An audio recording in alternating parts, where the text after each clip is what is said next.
first step in the creation of a nose art design is getting the client's artwork approved.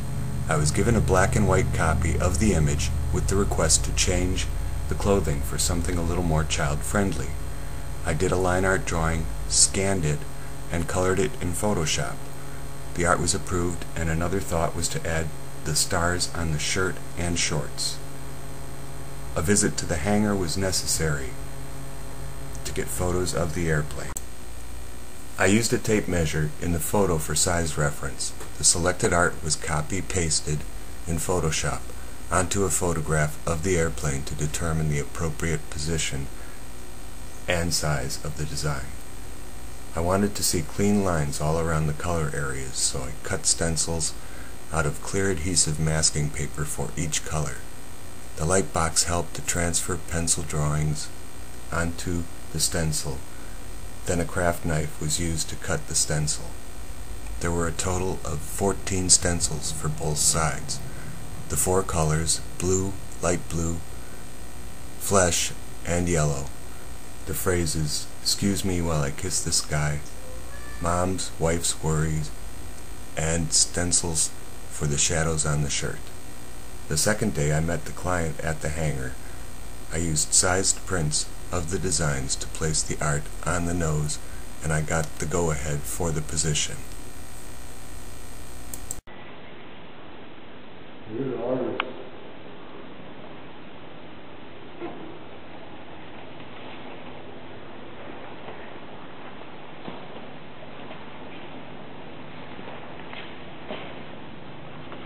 I wouldn't want to go any higher.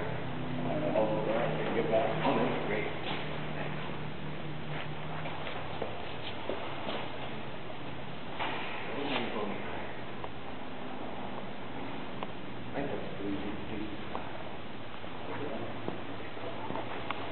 And so just, so you just pull the airplane up the hill and then just steer it with your thumb bar. Oh, okay. Huh.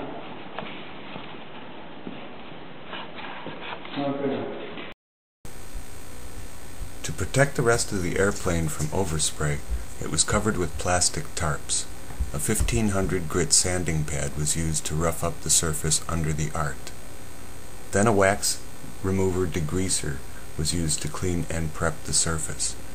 I positioned the sized prints on both sides and used graphite transfer paper under the prints to mark references for lining up the stencils. The flesh color stencil was applied first and burnished. Using automotive enamel paint, I airbrushed the base flesh color and freehanded the shadow and highlight. After the three flesh colors were airbrushed, the stencil was removed. The yellow stencil for the hair and the light blue stencil for the banner were applied and burnished. Paper was taped around the hair stencil to keep the banner area clean. I airbrushed the yellow and freehanded the shadow highlights. The paper was repositioned to protect the hair area, and I airbrushed the light blue banner with shadows highlights. All four stencils were removed. 6 stencils were applied burnished for the dark blue color of her pants, the star on her shirt, and all the lettering for the phrases. This photograph shows the dark blue paint after airbrushing with the stencil in place. Shadow highlights were added to her pants. The last 2 stencils were applied burnished for the shadows on her white shirt. The next step was to add the lines to the figure and banner.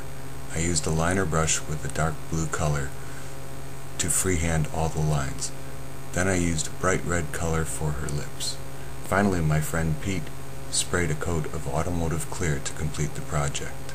The last photograph showed before and after views. No airplanes were harmed in the making of this video. Thanks for watching.